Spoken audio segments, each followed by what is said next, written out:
ابن بریدہ اپنے باپ سے بیان کرتے ہیں کہ رسول اللہ صلی اللہ علیہ وسلم ہر نماز کے لیے وضو کرتے تھے، حتیٰ کہ جب مکہ فتح ہوا تو اس دن آپ صلی اللہ علیہ وسلم نے ایک ہی وضو سے نمازیں ادا کیں اور اپنے موضوع پر مسح کیا تو آپ سے عمر رضی اللہ تعالیٰ عنہ نے کہا کہ میں نے آج آپ کو وہ کام کرتے ہوئے دیکھا جو آپ نے پہلے کبھی نہیں کیا۔ آپ صلی اللہ علیہ وسلم نے فرمایا، اے عمر، میں نے ارادہ سے ایسا کیا ہے۔ ابو محمد کہتے ہیں کہ رسول اللہ کا یہ فعل اللہ کے اس قول کے یہ معنی بتاتا ہے کہ جب تم نماز میں کھڑے ہونے کا ارادہ کرو تو اپنے ہاتھوں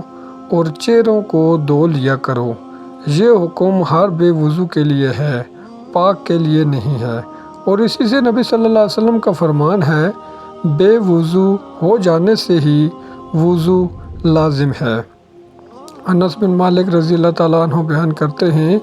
کہ رسول اللہ صلی اللہ علیہ وآلہ وسلم جب بیت الخلاء میں داخل ہوتے تو کہتے،